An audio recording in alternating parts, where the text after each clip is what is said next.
Okay, તો આજે આપણે કયો પ્રેક્ટિકલ કરવાના છે? Practical number 6. શું છે એનું નામ?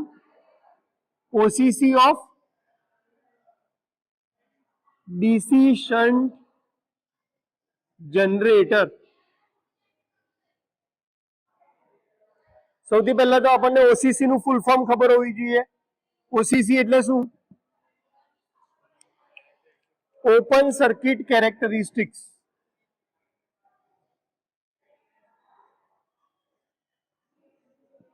Open circuit characteristics. આપણને એટલું ખબર પડી છે કે કોઈક સર્કિટ ઓપન રાખવાની હશે, બરાબર. બીજી એક વસ્તુ આપણે જોઈએ કે કયું જનરેટર છે? શન્ટ જનરેટર છે. શન્ટ જનરેટર હોય તો એની અંદર ફિલ્ડ વાઇન્ડિંગ કેવું આવશે? પેરેલલમાં.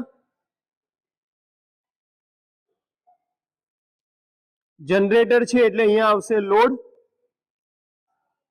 અહીંયાથી કરંટ બહાર નીકળશે, જે હશે આર્મેચર કરંટ. બે ભાગમાં ડિવાઈડ થાય, આઈએલ અને આઈએસએચ. આ હશે તમારી શન્ટ ફિલ્ડ વાઇન્ડિંગ. આ આર્મેચરના બે ટર્મિનલ એ અને ડબલ એ, અને અહીંયા એફ અને ડબલ એફ, અથવા તો એસએચ પ્લસ એસએચ માઇનસ. આ છે ડીસી શન્ટ જનરેટર. પણ મારે કઈ કેરેક્ટરિસ્ટિક્સ જોઈએ છે? OCC characteristics. ઓસીસી કેરેક્ટરિસ્ટિક્સ એટલે શું?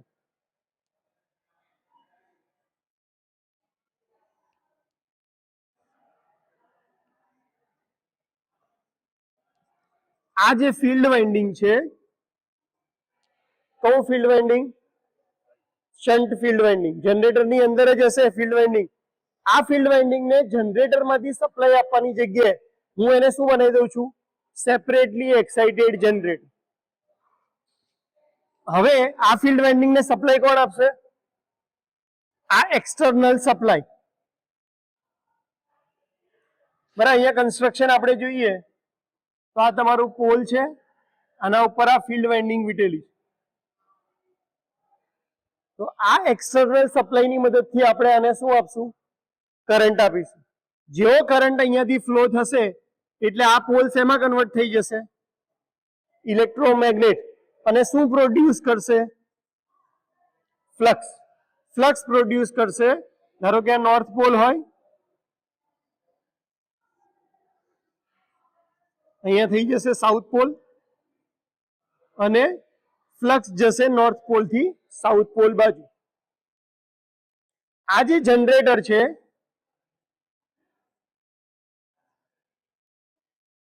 એને આપણે શેની મદદથી ફેરવશું? પ્રાઇમ મૂવર તરીકે આપણે શું વાપર્યું છે? DC shunt motor. તો આપણે ડીસી શન્ટ મોટરને ચાલુ કરશું એટલે ડીસી શન્ટ મોટર ફરશે. એની સાથે કપલ કરેલું છે જનરેટર, તો જનરેટર ફરશે. જનરેટર ફરશે અને અહીંયા શું હશે? ફ્લક્સ. તો આ જે ફ્લક્સ છે એને કોણ કટ કરશે? તમારા આર્મેચર કંડક્ટર. અને એમાં શું પ્રોડ્યુસ થશે? ઈએમએફ પ્રોડ્યુસ થશે. એ વોલ્ટેજ આપણને ક્યાં મળશે? અહીંયા આર્મેચર ટર્મિનલના અક્રોસ. આ વોલ્ટેજ ક્યારે મળશે? જ્યારે જનરેટર કેવું હશે? ફરતું હશે. તો તમે ખાલી જો ફિલ્ડ વાઇન્ડિંગને સપ્લાય આપશો પણ જનરેટરને ફેરવશો નહીં તો કોઈ વોલ્ટેજ પ્રોડ્યુસ થશે? વોલ્ટેજ પ્રોડ્યુસ થવા માટે બે કન્ડિશન જરૂરી છે. પહેલું કે ભાઈ આર્મેચર કેવું હોવું જોઈએ? રોટેટિંગ. અને ફિલ્ડ વાઇન્ડિંગ માંથી શું પસાર થવો જોઈએ? કરંટ. એટલે અહીંયા તમને વોલ્ટેજ મળે. આપણે જે ઓપન સર્કિટની વાત કરીએ છીએ એ આ છઠ્ઠા પ્રેક્ટિકલમાં જ્યારે તમારે ઓસીસી લેવાનો છે, ઓપન સર્કિટ કેરેક્ટરિસ્ટિક્સ, ત્યારે આપણે લોડ કનેક્ટ કરતા નથી. સર્કિટને કેવી રાખીએ છીએ? ઓપન. અને અહીંયા શું વોલ્ટેજ શું મેજર કરીએ છીએ? વોલ્ટેજ. આ કરવા પાછળનું કારણ શું? કેમ તમારે ઓસીસી કરવો પડે? ઓસીસી નો જે ગ્રાફ આવે એ આવે આઈએફ, એટલે કે ફિલ્ડ કરંટ વર્સિસ ઈજી નો ગ્રાફ. કેટલો ફિલ્ડ કરંટ પાસ કરીએ ત્યારે જનરેટર એનું રેટેડ વોલ્ટેજ તમને આપે. આપણી લેબમાં જેટલા બી જનરેટર છે એ બધાનો રેટેડ વોલ્ટેજ કેટલો છે? 230 વોલ્ટ ડીસી પ્રોડ્યુસ કરવાની કેપેસિટી છે બધાની. પણ આપણને એના માટે એ તો ખબર હોવી જોઈએ કે કેટલો ફિલ્ડ કરંટ મારે પસાર કરવો પડશે. તો આપણે ઓસીસી ની મદદથી એ શોધીએ છીએ કે કેટલા એમ્પિયર ઉપર મને મારો રેટેડ વોલ્ટેજ મળે.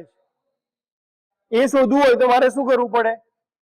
અહીંયા સપ્લાય વેરિયેબલ રાખવો પડે, જેથી કરંટની વેલ્યુ ધીરે ધીરે વેરી કરતો જઈશ. એટલે પહેલા 0.1 એમ્પિયર રાખીને જોઈશ કેટલો વોલ્ટેજ આવે. મને ખબર પડી કે ધારો કે 25 વોલ્ટ આવે છે, તો મારે તો કેટલો જોઈએ છે? 230. એટલે હું કરંટને હજી વધારીશ, વધારીને કરીશ 0.5 અને ચેક કરીશ. ધારો કે એ વખતે 200 વોલ્ટ આવતો હોય તો હવે હું બહુ નજીક છું, એટલે હું ધીરે ધીરે વોલ્ટેજ ચેન્જ કરીશ. કદાચ એવું બને કે 0.56 એમ્પિયર ફિલ્ડ કરંટ ઉપર મને અહીંયા 230 વોલ્ટેજ મળી જાય, તો મને ખબર પડી જશે કે મારું આ જે જનરેટર છે એની ફિલ્ડની કરંટ રિક્વાયરમેન્ટ કેટલી છે? તો કે 0.56 એમ્પિયર. કેટલા વોલ્ટેજ પ્રોડ્યુસ કરવા માટે? 230 વોલ્ટેજ પ્રોડ્યુસ કરવા માટે. પછી એકવાર મારો કરંટ મને ખબર પડી ગઈ, પછી હું એને સેટઅપ કરી અને એના ઉપર લોડ કનેક્ટ કરી શકું. પહેલેથી તમે લોડ કનેક્ટ કરી શકો નહીં. એવું બને કે વોલ્ટેજ વધારે બી પ્રોડ્યુસ થતો હોય તો 320 વોલ્ટ પ્રોડ્યુસ થઈ જાય, તો એવું બને કે તમે લેમ્પ મૂક્યા છે એ ઉડી બી જાય. એટલે આપણે શરૂઆત કઈ રીતે કરીએ છીએ? ધીરે ધીરે કરંટ વધારીએ છીએ, જેથી કરીને વોલ્ટેજની વેલ્યુ ક્યાં સુધી આવી જાય? 230 ઉપર આવી જાય. એકવાર 230 વોલ્ટ મળી જાય પછી તમે એના પર લોડ કનેક્ટ કરી શકો. પણ એ પ્રેક્ટિકલ આપણો કયો છે? લોડ કનેક્ટ કરવા વાળો 7મો પ્રેક્ટિકલ છે. અત્યારે આપણે કયા પ્રેક્ટિકલની વાત કરી રહ્યા છે? છઠ્ઠા પ્રેક્ટિકલમાં ખાલી આપણે શું કરવાનું છે? ઓપન સર્કિટ કેરેક્ટરિસ્ટિક્સ પ્લોટ કરવાની. કોની? Shunt generator. એવું કરવું હોય તો મારે આ જે શન્ટ ફિલ્ડ વાઇન્ડિંગ છે એને કેવી બનાવવી પડે? Separately excited. એટલે આ ફિલ્ડ વાઇન્ડિંગને હું સપ્લાય ક્યાંથી આપીશ? એક્સટર્નલ સોર્સમાં. જનરેટરને એકલું ફેરવીશ, જનરેટર ફરશે, અહીંયાથી ફ્લક્સ એટલે કરંટ પસાર થશે, ફ્લક્સ પ્રોડ્યુસ થશે, ફ્લક્સને આર્મેચર કટ કરશે એટલે અહીંયા વોલ્ટેજ પ્રોડ્યુસ થશે. જેમ જેમ કરંટ વધારશું વોલ્ટેજ વધતા જશે. ક્યાં સુધી વધારવાનું છે? જ્યાં સુધી જનરેટરનો રેટેડ વોલ્ટેજ મળી ના જાય ત્યાં સુધી. એટલે ઓબ્ઝર્વેશન ટેબલમાં આપણે ખાલી બે જ વસ્તુ આવશે, IF અને EG. IF ની પહેલી વેલ્યુ કઈ હશે? 0. જ્યારે આપણે હજી સપ્લાય આપતા નથી, ફિલ્ડ વાઇન્ડિંગમાં કોઈ કરંટ ફ્લો નથી કરાવતા અને ડાયરેક્ટ વોલ્ટેજ મેજર કરીએ અને વોલ્ટેજ આવશે 10 અથવા 8 અથવા 7. એ કયા વોલ્ટેજ કહેવાય? Residual voltage. MCQ માં પણ મેં બહુ વખત આ પૂછ્યું છે. Residual voltage. રેસિડ્યુઅલ વોલ્ટેજ એટલે કયા વોલ્ટેજ? કે જે ફિલ્ડ કરંટ 0 હોય ત્યારે તમને જે વોલ્ટેજ મળે છે એને આપણે કયા કહીએ? રેસિડ્યુઅલ. આ શેના લીધે હોય? તો કે દરેક મેગ્નેટિક મટીરિયલની પ્રોપર્ટી છે કે એ થોડાક વોલ્ટેજને પોતાની અંદર સ્ટોર કરી શકે. રેસિડ્યુઅલ વોલ્ટેજની વેલ્યુ ધારો કે 0 આવે, એનો મતલબ કે મટીરિયલ છે એ મેગ્નેટ તરીકે કામ કરી શકશે નહીં. તો તમારે આખો પોલ જે છે એ આખો બદલવો પડશે. એટલે કોઈ મશીન તમે ધારો કે 10 વર્ષ પછી ચાલુ કરો છો તો સૌથી પહેલા તમારે કયો ટેસ્ટ કરવાનો? ઓસીસી. અને એમાં બી ફિલ્ડની વેલ્યુ કેટલી રાખવાની? 0. અને ચેક કરવાનું કે વોલ્ટેજ મળે છે કે નહીં. જો રેસિડ્યુઅલ વોલ્ટેજ મળતા હોય 10 વોલ્ટ અથવા 8 વોલ્ટ તો તમારું એ જનરેટર એનું મેગ્નેટ ઇલેક્ટ્રોમેગ્નેટ બરાબર કામ કરી રહ્યું છે. જો નથી મળતા તો પછી આગળ કનેક્શન કે કશું કરવાની જરૂર છે નહીં. અને એટલા માટે રેસિડ્યુઅલ વોલ્ટેજ બહુ ઇમ્પોર્ટન્ટ પોઈન્ટ છે. રેસિડ્યુઅલ વોલ્ટેજ છે તો તમારું જનરેટર પરફેક્ટલી કામ કરી શકશે, જો નહીં હોય તો કામ કરશે નહીં. એટલે પહેલું રીડિંગ આપશે આપણું 0 ઉપર 10. પછી જેમ જેમ તમે કરંટ વધારતા જશો એમ એમ તમારો વોલ્ટેજ વધતો જશે. 90.5 કદાચ અહીંયા તમને 230 વોલ્ટ મળી જાય. એ મળે એટલે એના ઉપરથી આપણે ગ્રાફ પ્લોટ કરવાનો છે ઓસીસી નો, EG વર્સિસ IF. અને કેવો આવશે? તો કે 0 કરતા થોડુંક ઉપરથી ચાલુ થઈ. કોઈ એવું કે સર હું અહીંયા 100 એમ્પિયર પસાર કરું તો મને 5000 વોલ્ટ મળે? એવું નહીં થાય. દરેક મેગ્નેટિક મટીરિયલની વોલ્ટેજ પ્રોડ્યુસ કરવાની એક કેપેસિટી.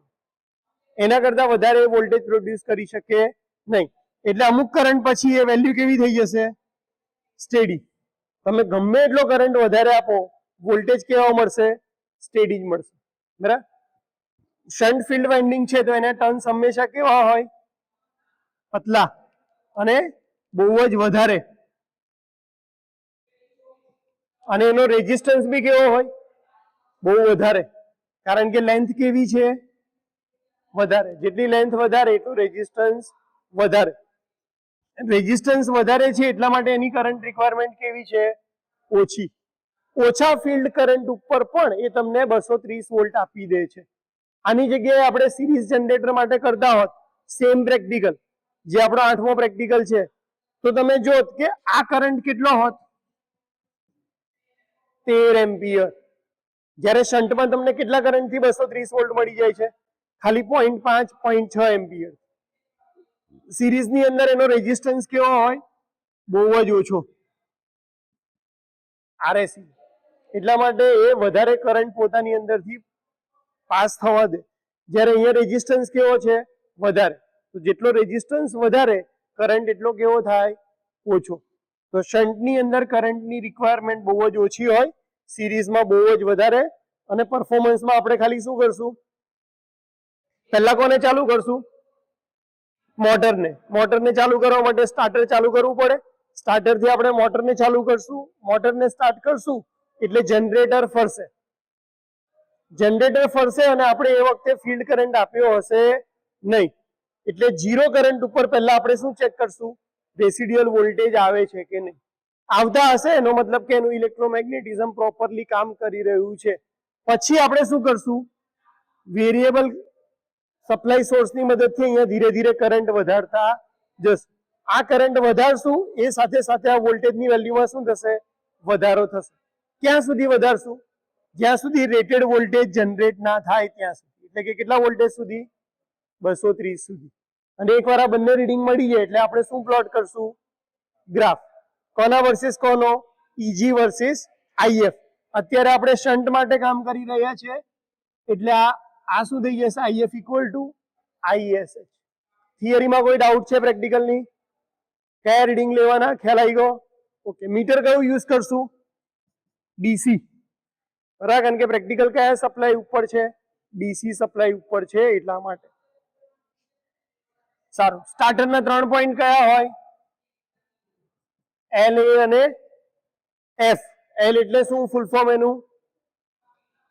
લાઈન. સપ્લાય માંથી આવતો. A એટલે આર્મેચર અને F એટલે ફિલ્ડ. L હંમેશા ઇનકમિંગ ટર્મિનલ હોય એટલે સપ્લાય માંથી આપણે L માં જવા દેવાનો. અને A અને F હંમેશા કેવા હોય? આઉટગોઈંગ. એમાંથી સપ્લાય બહાર નીકળે, A માંથી જાય આર્મેચરમાં, F માંથી જાય ફિલ્ડમાં. જ્યારે L માં કરંટ કેવો આવે? અંદર આવે. ઓકે. થિયરીમાં કોઈ ડાઉટ છે? તો હવે પેનલ બાજુ જઈએ. કરી દે. તું મને યસ કર એટલે આપણે સ્ટાર્ટ કરીએ. સારું, ચલો. તો હવે આપણે પ્રેક્ટિકલનો સેટઅપ ખાસ સમજી લઈએ. આ બહુ ઇમ્પોર્ટન્ટ છે. અત્યારે આપણી પાસે શન્ટ જનરેટર છે અને જે શન્ટ ફિલ્ડ વાઇન્ડિંગ છે એને મેં શું કર્યું છે? એક્સટર્નલ સપ્લાય આપ્યો છે. શેની મદદથી? આ વેરિયેબલ સોર્સની મદદથી. આ વેરિયેબલ સોર્સ આ બાજુથી તાર લેવું પડશે એટલે તો અહીંયા આ જે વેરિયેબલ સોર્સ છે એમાં આપણને વેરિયેબલ DC અહીંયાથી મળે છે, વેરિયેબલ AC અહીંયાથી મળશે અને આ એનો મેઇન સપ્લાય ચાલુ કરવા માટેની સ્વિચ. આનો ઇનપુટ જે છે એ AC સપ્લાય છે. તો અહીંયા લેબમાં આપણી પાસે કોઈ જગ્યાએ અત્યારે AC સપ્લાય છે નહીં. તો એ સપ્લાય પૂરું પાડવા માટે આપણે શું કર્યું છે?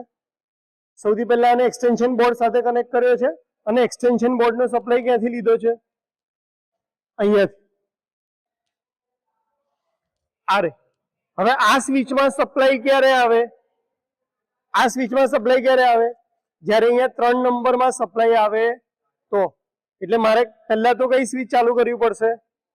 3 નંબર વાળી સ્વિચ ચાલુ કરવી પડે. યાદ રાખજો, એક પેનથી એક જગ્યાએ લખી લઈએ આપણે, કારણ કે આની અંદર વધારે સંખ્યા થવાની છે. તો મારે કઈ કઈ ચાલુ કરવાની છે સ્વિચ? એક તો 3 નંબર. અહીંયા તમારે સ્ટાર્ટરને ચાલુ કરવા માટે DC સપ્લાય જોશે. તો આ ડીસી સપ્લાય પાછળની પેનલમાંથી આવે છે, જેનું છે જે, બરાબર. તો જે નંબર ચાલુ કરવો પડશે, 3 નંબર ચાલુ કરવો પડશે. ઓકે, આ એક સ્વિચ ચાલુ કરવાની છે. એટલે આપણે પહેલા આના સપ્લાયની અરેન્જમેન્ટ કરીએ. તો સૌથી પહેલા આ લેબમાં ડીસી સપ્લાય લાવવો હોય તો બાજુની લેબમાંથી આપણે 5 સ્વિચ ચાલુ કરવાની થશે, બરાબર. ચલો તો ત્યાં જઈએ. હવે પોઝ કરી દે. એટલે એક સ્વિચ ચાલુ કરી. હવે રેક્ટિફાયર માટે અહીંયા રેક્ટિફાયર લખ્યું છે, તો આ રેક્ટિફાયરની બીજી સ્વિચ ચાલુ કરી. 2 સ્વિચ અહીંયાથી ચાલુ કરી, મેઇન અને રેક્ટિફાયર. રેક્ટિફાયરની પાછળ જે સ્વિચ લાગી છે ડી અને 8 નંબર, 8 નંબર ક્યાં છે? એટલે 4 સ્વિચ ચાલુ કરી આપણે. કઈ કઈ?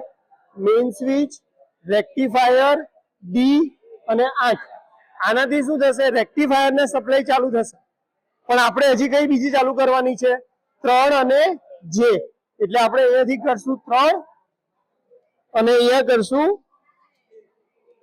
એટલે અહીંયાથી આપણે ટોટલ કેટલી સ્વિચ ચાલુ કરી? 6. કઈ કઈ 6? ફરીથી કહું છું, રેક્ટિફાયર એટલે sorry main switch, rectifier, D અને 8. આટલી રેક્ટિફાયર ની. અને બીજી બે કઈ કઈ? આપણી પેનલની 3 અને જે. 3 નંબર ક્યાં છે? અહીંયા 3 અને જે. આ 6 સ્વિચ આપણે અહીંયાથી ચાલુ કરવાની છે. હવે આપણે ક્યાં જશું? પાછા મશીન લેબમાં. ચલો બંધ થયો તો નવેસરથી ચાલુ કર્યો. તો પાવર સિસ્ટમ લેબમાં જઈ અને આપણે 6 સ્વિચ ચાલુ કરી. કઈ કઈ? તો કે ઈ 8, જે 3, મેઇન સપ્લાય અને રેક્ટિફાયર નો સપ્લાય. એટલું ચાલુ કરી. પછી અહીંયાથી આપણે 4 સ્વિચ ચાલુ કરવાની. કઈ કઈ? તો કે ઈ 8 અને અહીંયાથી રેક્ટિફાયર ની 2. એટલે અત્યાર સુધી ટોટલ કેટલી સ્વિચ ચાલુ કરી આપણે? ત્યાં 6, અહીંયા 4, 10 સ્વિચ ચાલુ કરી. ત્યારે જઈને લેબમાં ડીસી સપ્લાય પહોંચ્યો. હવે આપણે જશું પેનલ ઉપર અને એ સ્વિચો ચાલુ કરશું, બરાબર. ચલો પેનલ ઉપર જતા રહીએ.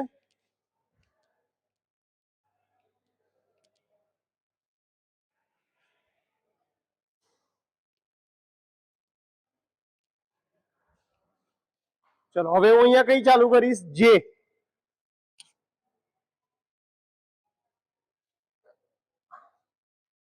સ્વિચ ચાલુ કરતા પહેલા એ એન્શ્યોર કરી લેવાનું કે આ સ્ટાર્ટર ઓફ કન્ડિશનમાં હોય, બરાબર. એટલે જેવો ત્યાંથી મેં જે ચાલુ કર્યું એટલે કેટલામી સ્વિચ ચાલુ થઈ? એ 11મી.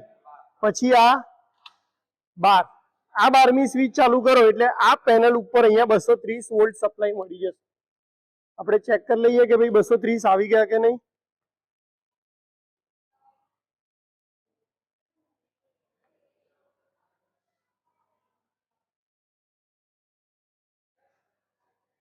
બરાબર. 234 વોલ્ટ આવે છે ડીસી. એટલે સપ્લાય અહીંયા મળી ગયો. હવે આપણે ફિલ્ડ નો સપ્લાય બી એન્શ્યોર કરવો પડે કે ભાઈ આવે છે કે નહીં. તો 12મી પછી કઈ સ્વિચ ચાલુ કરશું? આ 3 નંબરની. કેમ? કારણ કે આમાંથી સપ્લાય ક્યાં આવે છે? અહીંયા. એટલે આ કરી 13મી સ્વિચ, આ 14મી સ્વિચ ચાલુ કરી એટલે સપ્લાય આવ્યો આ એક્સટેન્શન બોર્ડમાં. અને ત્યાંથી સ્વિચ ચાલુ કરીએ એટલે સપ્લાય આવશે અહીંયા.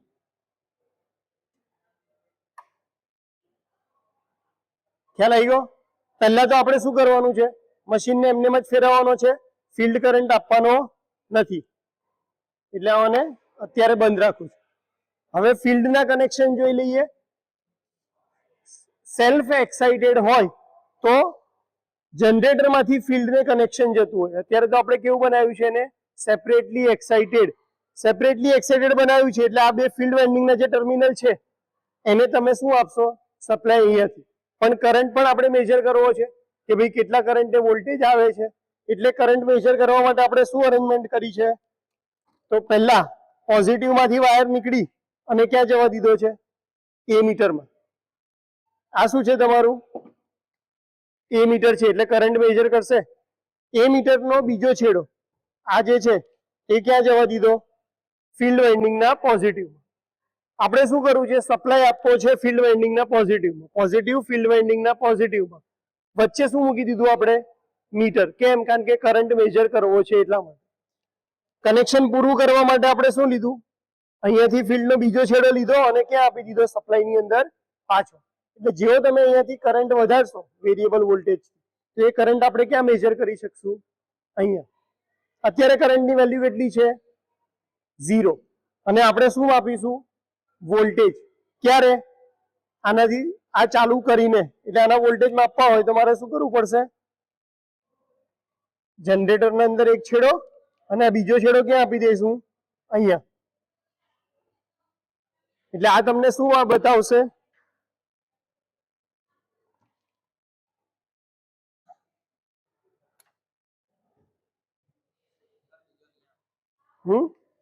હા હા, પણ હજી તો આપણે ચાલુ બી નથી કર્યું એટલે વાંધો નહીં. આ નેગેટિવ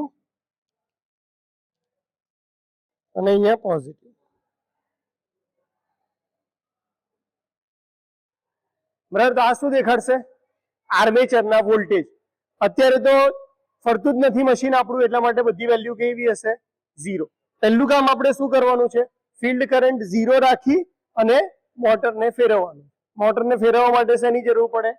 સ્ટાર્ટર. તો સ્ટાર્ટરના કનેક્શન કેવું હોય? પોઝિટિવ સપ્લાય આવ્યો અહીંયા, અહીંયાથી એ સપ્લાય ક્યાં ગયો? L માં. એટલે સ્ટાર્ટરના L માં. એ ઇનકમિંગ છે, એ આઉટગોઈંગ છે, તો એ ગયો આર્મેચરમાં. F ક્યાં ગયો? ફિલ્ડમાં. એટલે આ સ્ટાર્ટર ડીસી શન્ટ મોટરના કનેક્શન કમ્પ્લીટ થઈ ગયા. આ ચાલુ હોય, હવે સ્ટાર્ટરને ચાલુ કરીશ એટલે શું થશે? મોટર ફરવાની ચાલુ થશે. કઈ આમાંથી મોટર કઈ છે? આ મોટર છે કે આ મોટર છે? બે મશીન છે, એમાંથી એક જનરેટર હોય ને એક મોટર. કઈ રીતે આઈડેન્ટિફાઈ કરશો કઈ મોટર છે ને કઈ જનરેટર છે? કારણ કે નેમ પ્લેટ તો બહુ જૂની થઈ ગઈ છે. આપણે શું કર્યું છે? લેબમાં કલર કોડિંગ રાખ્યું છે. જે તમને આ ઓફ વ્હાઇટ જેવો કલર દેખાય છે એ મોટર માટે છે અને આ શેના માટે છે? જનરેટર માટે છે. બ્લુ કલર જનરેટર માટે, ઓફ વ્હાઇટ જેવો છે એ મોટર માટે. એટલે સ્ટાર્ટર થી પહેલા આપણે કોને ફરાવશું? મોટરને. મોટર ફરશે એટલે કોણ ફરશે? જનરેટર. જનરેટર ફરશે એટલે એની અંદર રેસિડ્યુઅલ વોલ્ટેજ પ્રોડ્યુસ થશે. એ વોલ્ટેજ આપણે ટર્મિનલ એના ક્યાં લાવ્યા છે? પેનલ ઉપર. એટલે અહીંયાથી તમને આ વોલ્ટમીટરમાં શું જોવા મળશે?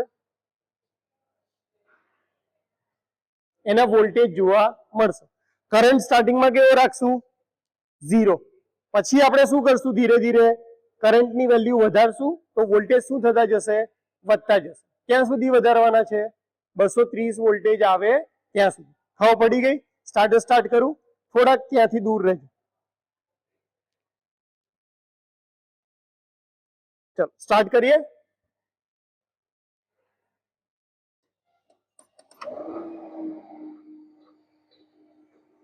બરાબર છે. તો મોટર અત્યારે કેવા લોડ ઉપર ફરી રહી છે? 0. ફિલ્ડ કરંટની વેલ્યુ 0 છે. વોલ્ટેજની વેલ્યુ કેટલી આવે છે? 13 વોલ્ટ આવે છે, 13.9. બરાબર. એનો મતલબ કે મોટરનું રેસિડ્યુઅલ વોલ્ટેજ કેવો છે? પરફેક્ટ છે અને મશીન અત્યારે ફરી રહ્યું છે. હવે આપણે શું કરશું? ફિલ્ડ કરંટ ધીરે ધીરે વધારતા જશું. અત્યારે ફિલ્ડ કરંટની વેલ્યુ કેટલી દેખાડે છે? 0. કરંટ દેખાડશે. અત્યારે આપણા રેસિડ્યુઅલ વોલ્ટેજ દેખાડે છે. ફિલ્ડ કરંટની વેલ્યુ 0 એમ્પિયર છે. જેમ જેમ હું અહીંયાથી સપ્લાય વોલ્ટેજ ઇન્ક્રીઝ કરતો જઈશ એમ ફિલ્ડનો કરંટ વધતો જશે. ફિલ્ડનો કરંટ વધશે એટલે તમારો જનરેટેડ ઈએમએફ વધશે. બરાબર. જો અત્યારે વોલ્ટેજ વધતો જાય છે, કરંટની વેલ્યુ અત્યારે આવે છે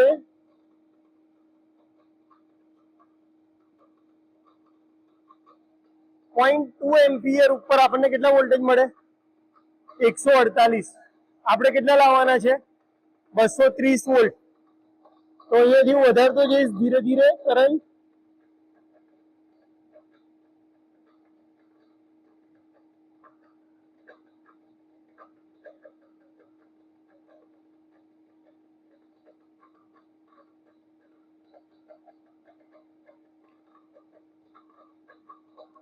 $230 વોલ્ટ થઈ ગયા અને ટોટલ કરંટ કેટલો અત્યારે ડ્રો કરે છે? 0.5 એમ્પિયર. તો 0.5 ફિલ્ડ એમ્પિયર ઉપર આપણને આપણો રેટેડ વોલ્ટેજ મળી. બરાબર. તો ધીરે ધીરે આપણે રીડિંગ લખતા જશું બધા 0.1 0.2 0.3 0.4 0.5 સાથે સાથે વોલ્ટેજ મેજર કરતા જશું એટલે આપણો ઓસીસી ની કેરેક્ટરિસ્ટિક્સ પ્લોટ થઈ જશે. તો પ્રેક્ટિકલના પરફોર્મન્સમાં કોઈ ડાઉટ છે? તમારી પાસે એક વેરિયેબલ વોલ્ટેજ સોર્સ જોઈએ, વોલ્ટેજ મેજર કરવા માટે મલ્ટીમીટર, કરંટ મેજર કરવા માટે એમીટર, અને બાકીના કનેક્શન તો અહીંયા છે જ. ફિલ્ડ વાઇન્ડિંગને સેપરેટલી સપ્લાય આપવા માટે આપણે એક્સટર્નલ સપ્લાયનો યુઝ કર્યો છે. વોલ્ટેજ ક્યાંથી માપ્યા છે? જનરેટરના A પ્લસ અને A માઇનસ ની વચ્ચે. ઓપન સર્કિટ ટેસ્ટ છે એટલે લોડ કનેક્ટ કરવાનો નથી. પરફોર્મન્સમાં કોઈ ડાઉટ છે? સર્કિટ ખ્યાલ આવી ગઈ? પેનલ ખ્યાલ આવી ગયો? ઓકે. ક્લોઝ કરતી વખતે તમારે ડાયરેક્ટ અહીંયાથી સપ્લાય જ ઓફ કરી દેવાનું એટલે સ્ટાર્ટર ડાયરેક્ટ એની જાતે પાછું જતું. અત્યારે ઇલેક્ટ્રોમેગ્નેટ બંધ થઈ ગયું, સ્ટાર્ટર જાતે પાછું જતું રહેશે. સ્ટાર્ટર જતું રહે પછી તમારે બધી સ્વિચ પાછી બંધ કરી દેવાની છે. ઓકે, કરી દેવાનું.